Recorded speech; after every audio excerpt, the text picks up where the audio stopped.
On a humid afternoon in July 2025, Daniel Carter stepped into the visitation room of Blackthorn Penitentiary, a maximum security prison in the Midwest.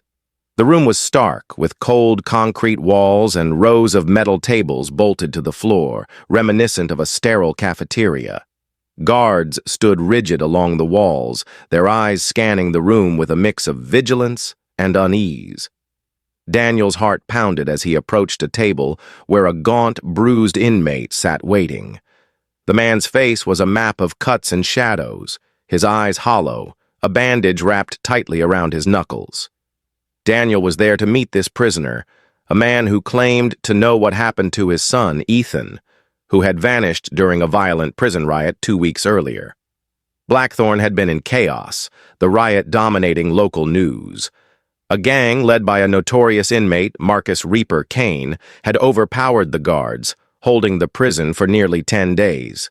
People died. Guards, inmates, no one was sure how many.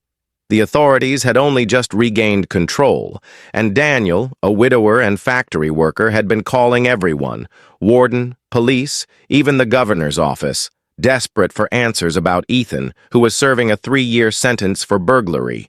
No one could tell him anything. Now this broken man across the table was his last hope. Daniel sat, his voice trembling.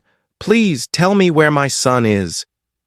The inmate, introduced as Tommy, didn't meet Daniel's eyes. Instead, he started talking about Reaper Kane, a name that sent chills through anyone familiar with Blackthorn.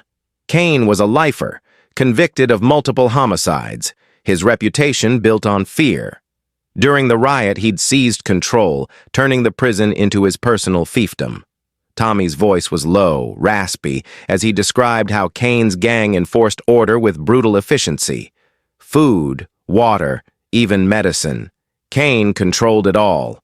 Inmates who defied him were beaten or worse. Tommy lifted his bandaged hand, wincing. "This is what happens when you cross him." Daniel's stomach churned. "Did Ethan cross him?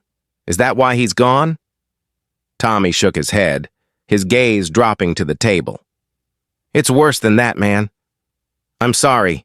Tommy's story came in halting bursts. Ethan, young and desperate to survive, had been pulled into Kane's inner circle during the riot. Whether he went willingly or was forced, Tommy didn't know. Nobody said no to Kane. The prison was cut off, supplies dwindling. Hunger set in, and Kane's gang grew desperate. Ethan was tasked with helping distribute food to the inmates. Daniel leaned forward, gripping the table, dread pooling in his chest. "He wasn't just helping," Tommy whispered. "Kane, he decided Ethan was the food." Daniel's world tilted as Tommy described how Ethan was cornered, killed, and used. The details were too horrific to process, each word a dagger. Daniel's vision blurred with tears, his fists clenched until his knuckles whitened.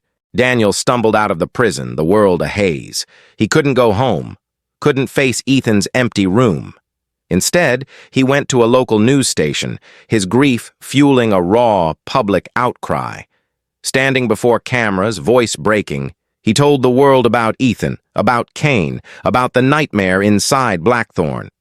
Other inmates' families came forward, corroborating stories of violence and desperation, but the prison officials denied everything. No evidence of cannibalism, they claimed, citing unreliable witnesses. Kane remained in Blackthorn untouchable, no charges filed for Ethan's death. Daniel returned home, haunted by the truth, vowing to fight for justice, even if it cost him everything. The prison's walls held their secrets, but Daniel would not let Ethan's name be forgotten.